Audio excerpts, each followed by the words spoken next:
Manifesto అన్నది మన హయాంలో మేనిఫెస్టో అన్నది ఒక భగవద్గీత కిందనో, ఒక బైబిల్ కిందనో, ఒక ఖురాన్ కిందనో భావిస్తూ 99% హామీలు నెరవేర్చినాము అని చెప్పి ప్రజల దగ్గరికి గర్వంగా తలెత్తుకొని చెప్పిన పరిస్థితి మన పార్టీ మన హయాంలో జరిగితే ఈరోజు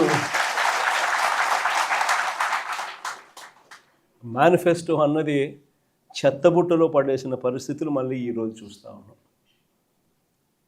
కేవలం మారిందల్లా ఒక జగనే. జగన్ ఉన్నప్పుడు పరిస్థితి ఏమిటి, జగన్ లేకపోతే పరిస్థితి ఏమిటి అన్నది మాత్రమే తేడా.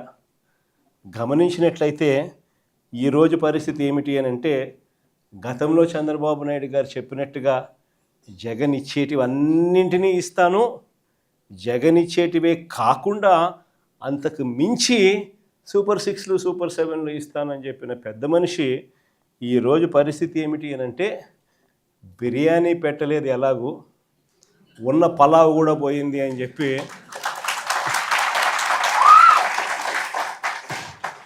ఈరోజు ప్రతి ఇంట్లో కూడా చర్చ ఇదే మాదిరిగానే జరుగుతూ ఉంది.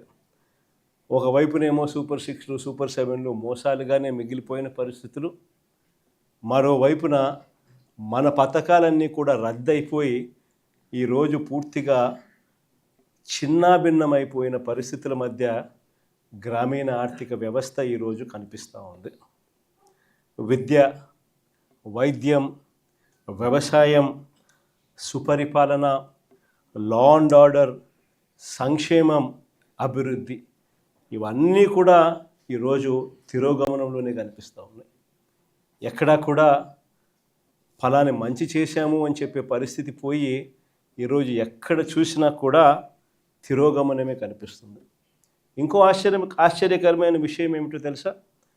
మన 5 సంవత్సరాల కాలంలో మనం 3,31,000 కోట్లు మనం అప్పులు మనం చేస్తే, ఆ 3,31,000 కోట్లలో 2,73,000 కోట్లు నేరుగా మీ జగన్ బటన్లు నొక్కడం, నా అక్క చెల్లెమ్మల కుటుంబాల ఖాతాల్లోకి నేరుగా డబ్బులు వెళ్ళిపోవడం చూశాం.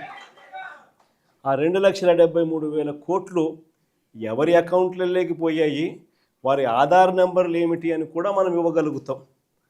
అంతగా మనం 3,31,000 కోట్లు అప్పు తెస్తే 2,73,000 కోట్లకు ఈ మాదిరిగా మనం జమా ఖర్చు కూడా ఇవ్వగలుగుతాం ఆధార్ నెంబర్లతో సహా.